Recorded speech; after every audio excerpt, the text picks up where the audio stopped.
Hi, this is Devoshmita and welcome back to our channel. বাহির পানে চোখ মেলেছি বাহির পানে।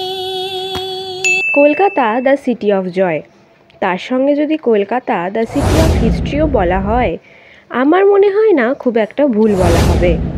কারণ কলকাতার অলিতে গলিতে লুকিয়ে রয়েছে নানান রকমের ইতিহাস, আর সেই সমস্ত ইতিহাস নিয়ে কথা বললে আমাদের মন বিষণ্ণ হয়ে ওঠে।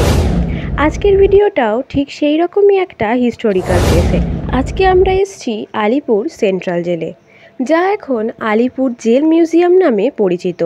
1864 সাল থেকে এই জেল বহন করে চলেছে বহু ইতিহাস।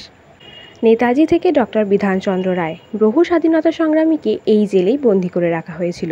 নেহাতি কমজনের ফাঁসির সাক্ষী নয় এই জেল। আজ তাই ওয়েস্ট বেঙ্গল গভর্নমেন্ট থেকে এই জেলকে রেনোভেট করে কলকাতার প্রথম জেল মিউজিয়ামে রূপান্তর করা হয়েছে। এবং 2022-এর 21শে সেপ্টেম্বর আবার চিফ মিনিস্টার শ্রীমতী মমতা বন্দ্যোপাধ্যায় এই মিউজিয়ামের ইনগরেশন করার পর এটাকে ট্যুরিস্টদের জন্য ওপেন করা হয়েছে। প্রাইভেট কারও মিউজিয়ামে নিয়ে গেলে কোনো রকম অসুবিধা হবে না। রয়েছে বিশাল বড় পার্কিং এরিয়া, যেখানে 2 হুইলারের জন্য 10 রুপিস, 4 হুইলারের জন্য 20 রুপিস, আর 6 হুইলার নিয়ে গেলে 50 রুপিস পার আওয়ার দিতে হবে। এছাড়া মিউজিয়ামের বাইরে একটা কফি হাউস রয়েছে, মানে কফি হাউসটার এন্ট্রান্সটা বাইরের দিকে রয়েছে। এটা হলো মিউজিয়ামের মেন এন্ট্রান্স। ওখান দিয়ে ঢুকে লেফট সাইডে পড়বে অফিস, যেখান থেকে এন্ট্রি টিকিট কাটতে হবে। পার হেড 30 রুপিস করে এন্ট্রি টিকিট। আর লাইট অ্যান্ড সাউন্ড শো দেখতে হলে সেটার জন্য আলাদা টিকিট কাটতে হয়, যেটা 100 রুপিস করে পার হেড। আর অফিস রুমের পাশেই রয়েছে বিশ্ব বাংলা স্টোর, যেখানে হ্যান্ডমেড সমস্ত জিনিস পাওয়া যায়। এখানে ঢোকার সাথে সাথেই গায়ে কাঁটা দিতে শুরু করেছিল। এই স্মৃতিস্তম্ভটা বানানো রয়েছে সমস্ত শহীদদের স্মৃতির উদ্দেশ্যে। এর ঠিক পেছনেই রয়েছে আলিপুর সেন্ট্রাল জেলের প্রিন্টিং প্রেস, কারণ আগে সমস্ত রকম খবরাখবর এই প্রেস থেকেই ছাপা হতো। এখন যদিও এটা ট্যুরিস্টদের জন্য ওপেন নয়, তাই এটার ভিডিও করাও অ্যালাউ নয়। স্মৃতিস্তম্ভ থেকে কিছুটা এগিয়ে গেলে রয়েছে পাঠভবন, ওটাও বন্ধই থাকে। শুধু বাইরের বোর্ড পড়ে জানতে পারলাম আলিপুর সেন্ট্রাল জেলের বন্দীদেরকে উচ্চশিক্ষা দানের জন্য এই পাঠভবনের ব্যবস্থা। এরপরে যেখানে যাচ্ছি সেখানে গেলে যে কোনো মানুষের মন ভারাক্রান্ত হয়ে যেতে বাধ্য। ভার্চুয়ালি কতটা বোঝা যাচ্ছে জানি না, তবে যারা সামনে থেকে দেখছে তাদের তো শিওরলি মন খারাপ হবেই। কত স্বাধীনতা সংগ্রামী, কত মানুষের ফাঁসি হয়েছে এই জায়গায়, কত নির্মম অত্যাচারের মধ্যে দিয়ে তারা গেছে। আজকে দাঁড়িয়ে তো আমরা সেগুলো কিছুই বুঝতে পারছি না। এটুকু বলতে পারি যে তাদের জন্যই আজকে আমরা স্বাধীন ভারতে দাঁড়িয়ে রয়েছি।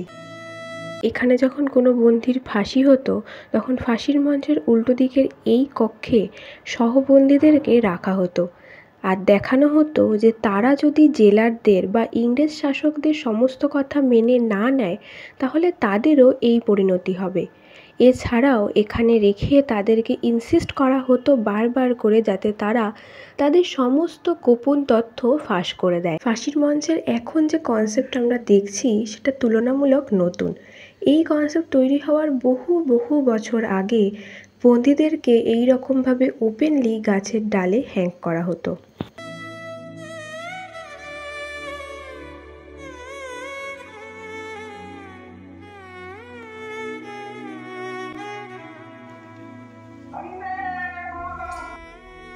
এটা অটোপসি রুম।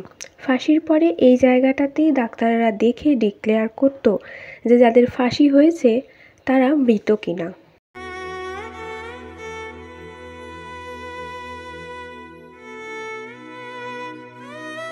ফাঁসির মঞ্চের উল্টো দিকের এই সেলগুলোতে বিধানচন্দ্র রায়, চিত্তরঞ্জন দাস, নেতাজি সুভাষচন্দ্র বোস, যতীন্দ্রমোহন সেনগুপ্ত সবাইকে অ্যারেস্ট করে রাখা হয়েছিল।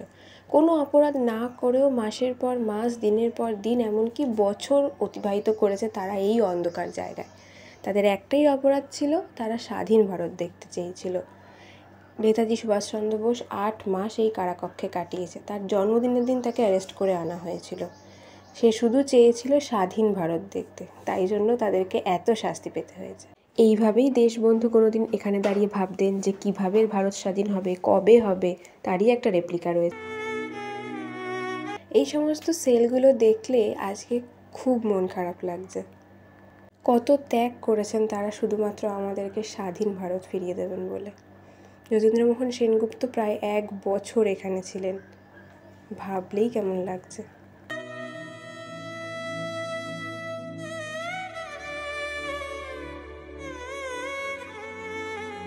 এখানে এখনও অবধি অনেক জায়গায় আমি দেখলাম যেগুলো ট্যুরিস্টের জন্য অ্যালাউ নয়, মানে ওপেন নয়। আর্ট স্টুডিও সেরকমই বন্ধ রয়েছে। এরপর আমরা গেছিলাম নেহেরু সেলে, যেখানে জওহরলাল নেহেরু 80 দিন ছিলেন শুধুমাত্র আইন অমান্য আন্দোলনে যোগ দেওয়ার জন্য। আর এখানে ইন্দিরা গান্ধীর একটা রেপ্লিকা রয়েছে, মানে উনি যখন ওনার বাবার সাথে দেখা করতে আসতেন এই সেলে, তখন ওই জায়গাটাতেই ওয়েট করতেন, সেটারই একটা রেপ্লিকা এখানে তৈরি করা হয়েছে। খুব সুন্দরভাবে আমাদের সামনে এখানে অনেক কিছু তুলে ধরা হচ্ছে যেগুলো তখনকার দিনে হয়েছিল। ওল্ড গুদামও ইনগরেট করার পর প্রথম খোলা হয়েছিল ট্যুরিস্টদের জন্য, কিন্তু এখন সেটাও বন্ধ। এগুলো হচ্ছে সাধারণ সেল, মানে অন্যান্য বন্দীদেরকে এখানে রাখা হতো। এইটুকু ঘরের মধ্যে 150 থেকে 200 জনকে রাখা হতো, মানে সব রকমভাবে যাতে টর্চার করা যায় সেটাই ওনারা জেলাররা সিকিওর করতো। এরপর আমরা গেছিলাম পুলিশ মিউজিয়ামে, যেখানে সমস্ত আন্দোলনের যা যা জিনিস ইউজ হয়েছে সেগুলো সমস্ত কিছু রাখা রয়েছে, আর লেখাও রয়েছে কিসে কি ইউজ হয়েছে। এখানে অনেকগুলো রুম রয়েছে, এক একটা রুম এক একটা আন্দোলনের ওপর ভিত্তি করে তৈরি হয়েছে, মানে সেই সমস্ত আন্দোলনে কি কি ইউজ হয়েছে সেটা পুরো এক একটা রুমে রাখা রয়েছে। প্রত্যেকটা জিনিসের তলায় লেখাও রয়েছে যে কোনটা কি, কে ইউজ করেছে, এই সমস্ত কিছু। Writers building attack, Dhaka conspiracy, প্রত্যেকটার ওপর আলাদা আলাদা রুম রয়েছে, আর সব কিছু এখানে খুব সুন্দরভাবে দেখানো রয়েছে, কারোর বুঝতে একটু অসুবিধা হবে না।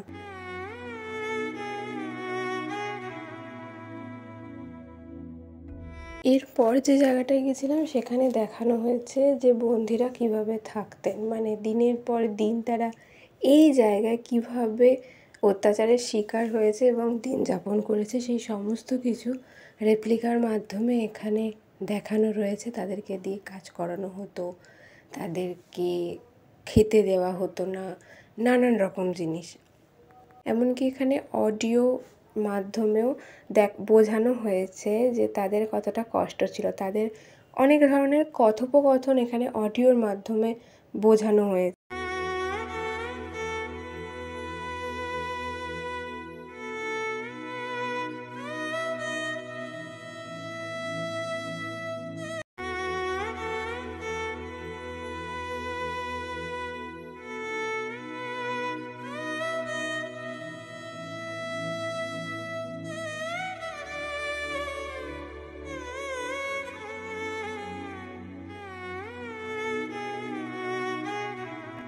এই জায়গাটাতে অ্যাকচুয়ালি তুলে ধরা হয়েছে আন্দামান সেন্ট্রাল জেলে বন্দীদের কীভাবে রাখা হয়, এবং একটা ভিডিওর মাধ্যমে আমাদেরকে দেখানো হচ্ছে যে আন্দামান সেন্ট্রাল জেলের আশেপাশে কী কী আছে, জেলটা কীরকম অ্যাকচুয়ালি সেটা বোঝানো হয়েছে।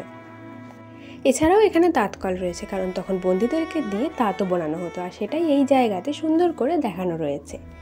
এবার তোমাদেরকে বলে দিই, মিউজিয়াম দুপুর 12টা থেকে সন্ধ্যে 6টা অবধি টিউসডে টু সানডে খোলা থাকে, মানডে করে কিন্তু এটা বন্ধ থাকে। আর এখানে আসতে হলে তোমাদের হাওড়া থেকে হাজরাগামী যে কোনো বাসে উঠে তারপর একটা অটো নিতে হবে। শিয়ালদা থেকে এলে শিয়ালদা টু রাজাবাজার ডিরেক্ট বাসে উঠবে, তাহলেই পৌঁছে যেতে পারবে। আর যদি মেট্রো করে আসো তাহলে নিয়ারেস্ট মেট্রো স্টেশন পড়বে যতীন দাস পার্ক, সেখান থেকে নেবেও একটা অটো নিতে হবে, তাহলেই তোমরা পৌঁছে যাবে। আর যে লাইট অ্যান্ড সাউন্ড শো এর কথাটা ফার্স্টেই বলেছিলাম, সেটা 2টো শো হয়, 6:30টায় একটা, 7:30টায় একটা। সেটা তোমরা মিউজিয়ামে না গেলেও দেখতে যেতে পারবে। সেটার টিকিট প্রাইস হচ্ছে 100 রুপিস পার হেড। এত সব মন খারাপ করা জিনিস দেখার পর আজকের ভিডিওটা আমি এখানেই শেষ করছি। আবার দেখা হবে নতুন কোনো জায়গায় নতুন কোনো ভিডিওতে। টাটা।